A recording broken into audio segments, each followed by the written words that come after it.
Bagaimana Kak seorang entrepreneur ya, wanita yang berasal dari Nias sudah datang ke Jakarta dan sudah menjadi sosok wanita yang menginspirasi ya. Ya, kami mau pengen tahu nih Kakak bagaimana pendapat Kakak tentang perempuan merdeka. Baik, sebelumnya terima kasih host Paul dan Caca. Ya, selamat malam teman-teman semua, sahabat Studio 79. Ya Hobu Fefu, Shalom, salam sejahtera bagi kita semua.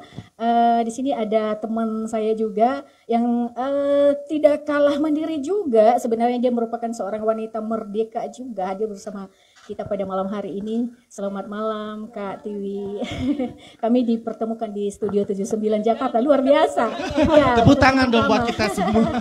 Ya, kemudian tidak lupa saya juga mengucapkan terima kasih kepada Studio 79 dalam hal ini Pak Yuri Santo Hareva dan Mbak Dian yang sudah memberikan kami kesempatan, khususnya saya yang diundang secara khusus sebagai narasumber pada malam hari ini gitu ya. Namun kurang afdol rasanya ya Paul kalau kita nggak memperkenalkan diri dulu. Harus gitu dong, ya. tak kenal maka tak sayang Ya, Kakak. Kata sekali, sayang itu gitu dia. ya. Tapi kalau udah kenal jangan terlalu sayang. karena udah ada yang punya. Bahaya. Oke, Ya, silakan Kak. Baik.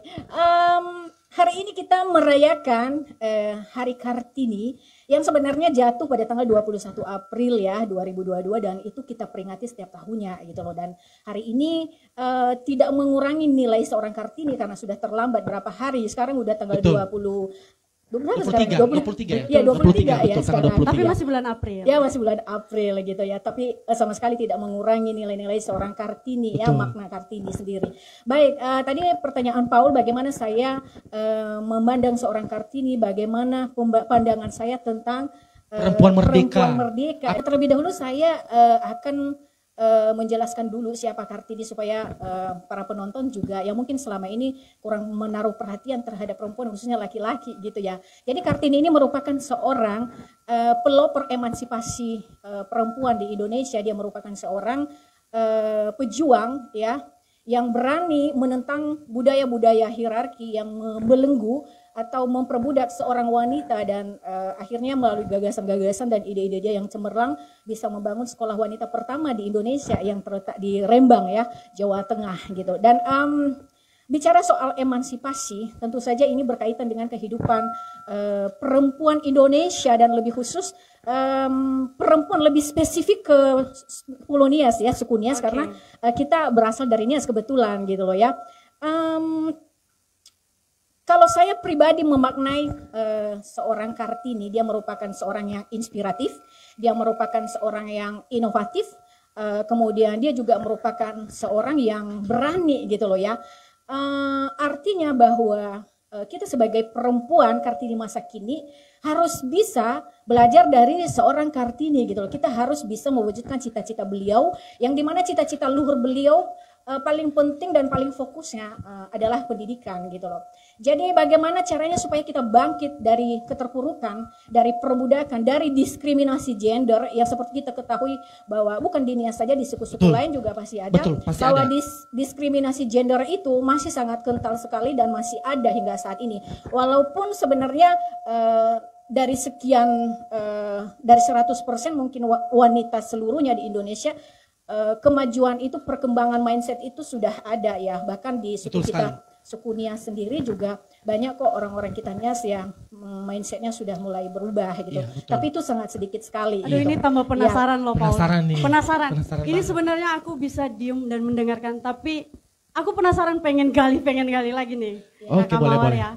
Itu aku ya Paul ya. Boleh, silakan. Oke. Ini seputar tadi Hari Kartininya atau seputar tentang Kartininya. Nah, seputar Kak Mawar tersendiri ini kan tercatat entrepreneur. Yeah. Nah, terkait itu kan pastinya kewirausahaan atau bisnis. Nah, Baik, saya akan memperkenalkan sedikit ya. Silahkan Kak. Kalau saya bilang sih saya datang ke Studio 79 Jakarta saat ini dalam keadaan merdeka lahir batin. Ya. Amin. Jadi saya termasuk wanita merdeka yang berasal dari suku Nias. Ya, saya bersyukur dan saya pikir ini semua tidak lepas dari hasil kerja keras dan perjuangan dan juga kesadaran saya sendiri kenapa saya harus merdeka gitu ya. Dan saya buktikan melalui sebuah kreativitas seperti yang saya sampaikan tadi, bahwa seorang Kartini merupakan seorang wanita yang kreatif, inovatif, dan dia buktikan melalui sebuah gagasan yang membangun sekolah. Dan apa hubungannya dengan saya saat ini? Seperti Caca bilang, penasaran saya aktivitas apa sih, kurang lebih seperti itu ya. Saya jelaskan sedikit. Saya berasal dari Nias, dari Kecamatan Hiliduho. Kemudian lulus SMP, saya melanjutkan SMA di Deli Serdang, Lubuk Pakam. Kemudian lanjut kuliah di Jakarta. Saya memilih sekolah teologi, jurusan teologi, karena memang dari kelas 2 SMA saya sudah bernazar dengan Tuhan untuk memilih jurusan itu. Kemudian begitu lulus, saya kerja di salah satu perusahaan properti terbesar di Indonesia. Kemudian dari 2011 saya bekerja sampai tahun 2018, dan saya sambil merintis bisnis juga saat itu. Artinya saya bekerja di perusahaan Nica, tapi tidak sekedar kerja di perusahaan, saya juga punya bisnis sampingan. Jadi tambahan lah ya, lumayan kan? Oh, justru kebalikannya, justru saya kerja di perusahaan, gajinya sebenarnya kalau saya bilang itu buat jajan saya sebulan. Ya istilahnya ada kesibukan lah, ada kesibukan tapi yang ini justru dari bisnis ini, makanya aku bilang wanita itu harus kreatif dan inovatif itu. Kita jangan bangga dengan gaji yang kita miliki dari perusahaan. Betul. Kita harus kreatif, harus berpikir apa hal-hal yang bisa aku lakukan selama aku masih bisa, aku mampu dan ada kesempatan, kenapa ada waktu ya, kenapa enggak gitu. Karena waktu. kan kalau misalnya ngantor kan mungkin dari jam 8 sampai jam 4, jam 5 lah ya. Nah kan setelah jam 5 itu kan ada dimanfaatkan waktunya untuk melakukan hal-hal yang lebih positif. Apalagi kalau misalnya menghasilkan pundi-pundi ya kan. Ya betul sekali. Jadi saya bisa buktikan dari bisnis itu, ya puji Tuhan saya bisa membeli rumah, saya bisa beli mobil ya, dan punya apartemen juga. Dan wow, luar biasa, tepuk tangan dong. Kemudian saya pernah punya bisnis kuliner juga di 4 tempat, tapi kemudian saya tutup karena saya kembali bekerja di salah satu perusahaan, itu proses ya gitu. Dan kemudian saya memutuskan untuk bisnis di dunia handicraft atau kerajinan tangan, termasuk yang saya pakai ini sekarang. Wow, berlian-berlian ini ya, berlian manja. Ini Swarovski gitu ya. Dan saya memulai di tahun 2018. Saya mulai 2018 nggak saat ini, dan juga bisnis kosmetik yang saya ambil langsung dari distributor utama di Indonesia gitu ya. Jadi kalau misalnya belanja di mall, ini Katil bisa kolaborasi nih loh. Kalau beli di mall harganya mahal Kak. Kalau beli di saya harganya bisa nego-nego gitu. Memang Studio 79 ini bisa membuat juga antara satu dan satu menjadi mengembangkan bisnis. Iya, siapa tahu kan. Karena kan Mbak Tiwi ini seorang pembisnis di bidang IO juga ya. IO juga ya. Betul. Kemudian di bidang kecantikan salon. Jadi ini cocok sekali karena aku supply ini soalnya gitu, bahan-bahan kosmetik gitu loh. Oke Kakak, tapi sebelum kita lanjut ya, yang poin aku tangkap dari Kamawar itu, seorang perempuan yang merdeka adalah orang yang mampu berusaha ya, berdiri di atas kaki sendiri. Istilahnya Kamawar sebelumnya dia setelah di Jakarta lah ya, setelah tak menamatkan kuliahnya, dia kerja di sebuah perusahaan. Betul. Tapi dia tidak puas dengan hanya menerima gaji itu aja, akan tetapi dia ada bisnis sampingan. Nah, kita hold dulu nih ya dari Kamawar ya, karena kita sudah tangkap nih menjadi perempuan yang inovatif dan juga kreatif. Wanita merdeka seperti apa kalau di kalangan wanita-wanita Nias? Ya, baik. Thank you Caca. Teman-teman semua, saya ingin menjelaskan dulu ya bahwa selama ini banyak laki-laki khususnya yang salah paham, dan juga perempuan yang bahkan tidak tahu kodratnya apa gitu loh. Betul. Nah di kesempatan ini saya ingin kasih tahu dan ingin jelaskan bahwa kodrat seorang perempuan itu hanya ada 3, yaitu hamil, melahirkan, dan menyusui. Kenapa bisa dikatakan kodrat? Karena laki-laki tidak bisa melakukan hal itu. Nah bicara soal kemandirian seorang wanita, bicara soal Kartini, maka ini akan kita bicara pada peran seorang wanita gitu loh. Saya pikir kesetaraan itu sebenarnya bicara soal kontribusi gitu loh, bahwa perempuan mampu melakukan pekerjaan-pekerjaan yang sebenarnya bisa dilakukan oleh laki-laki. Contohnya ngecat tembok, saya bisa loh ngecat tembok.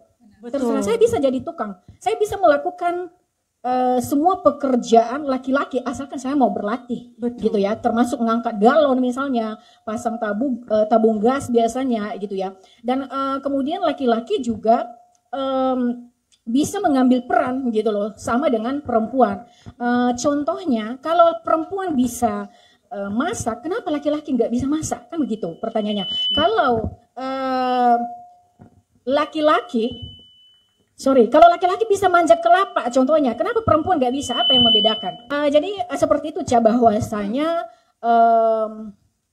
perempuan harus bangkit dari perbudakan itu, diskriminasi. Saya berikan satu contoh kasus yang terjadi di Pulau Nias beberapa bulan yang lalu. Pernah viral sebuah kasus di mana perempuan atau merupakan seorang istri ini baru menikah, kabur dari rumah suaminya, kemudian dikejar oleh suaminya, bertemu di tengah jalan, dan itu menjadi bahan tontonan masyarakat luas gitu loh. Dan satu hal yang saya tangkap di sana, secara fisik dia dipukul, dianiaya, mungkin tidak seberapa sakitnya menurut saya. Tapi yang paling menyakitkan bagi seluruh perempuan, khususnya perempuan Nias, adalah ketika ada omongan laki-laki yang mengatakan, fangawuli gelema wah, awenatola mangawuli rauga.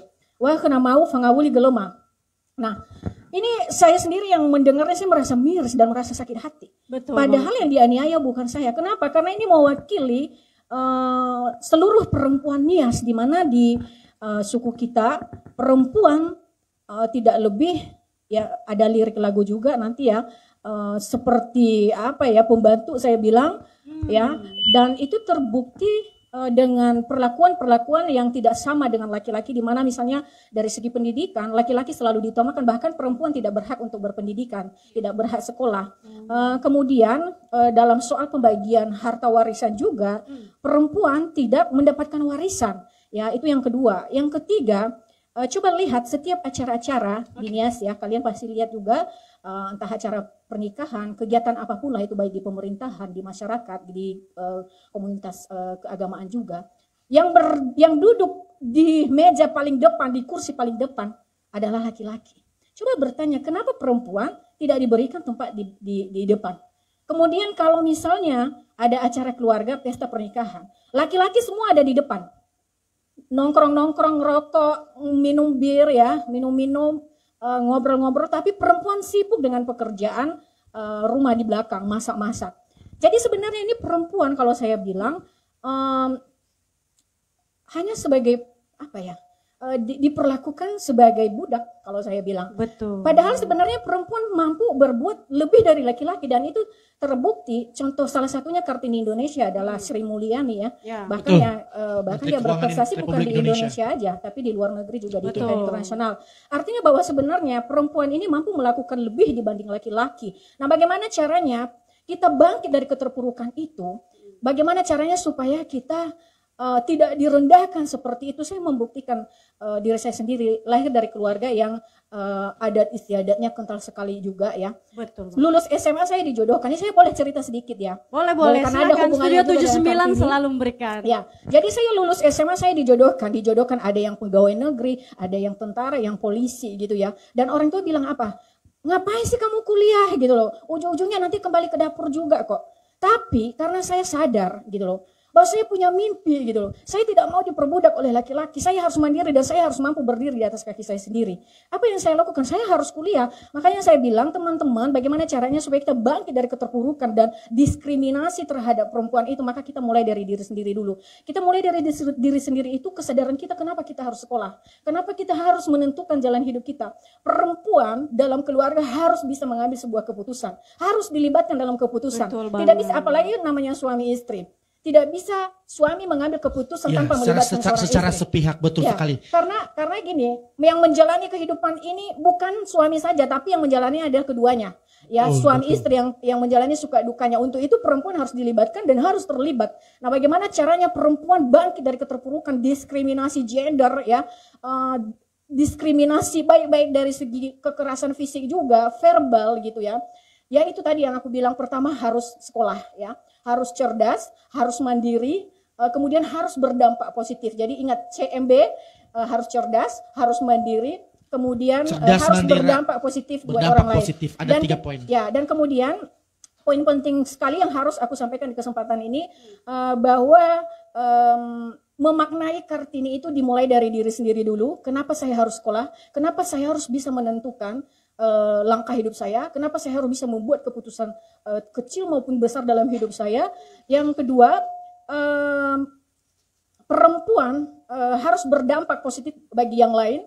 Dan kita mulai itu dari diri sendiri dulu ya, dari keluarga. Kita punya anak laki-laki dan perempuan, dari segi pendidikan maka kita harus terapkan di mana anak laki-laki kita memiliki pendidikan yang sama dengan perempuan. Betul Kemudian, sekali. Betul banget. ya betul, jangan ada keistimewaan. Kemudian dalam hak pembagian warisan, kita perlakukan anak kita, perempuan laki-laki mendapat kedudukan dan hak yang sama. Betul. Jadi itu dimulai dari keluarga dulu. Kita nggak bisa mengubah dunia, ya kita nggak bisa mengubah dunia ini kalau nggak dimulai dari mindset kita dulu, kesadaran kita, Oke. dan dimulai dari keluarga. Oke. Gitu. Benar, Thank aku you, Kak. rasa juga Teman-teman semua, saya rindu menyanyikan lagu ini dengan judul Nuha Sulala. Kenapa saya mau menyanyikan lagu ini?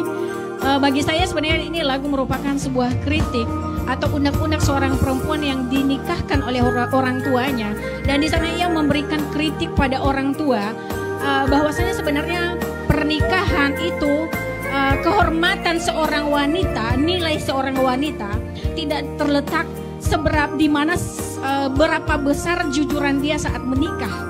Ya, seberapa kaya orang tuanya, semeriah apa pesta pernikahannya, tapi kehormatan seorang wanita, nilai seorang wanita terletak pada dampak positif yang ia bawa baik dalam diri sendiri, dalam keluarga, dan pada sesama manusia. Ya, jadi kita nyanyi bersama-sama yang Ya, lagu ini ya, bareng-bareng. Nuka Sulala, Hadia Upay Nuka Sulala. Hadia Upay Nuka Sulala. Ada uang bunga kawiana. Baik, terima kasih kepada seluruh pemirsa yang ada di rumah, yang ada di sosial media kami. Salam dari kami Studio 79 Jakarta. Dadah. Ya ahou.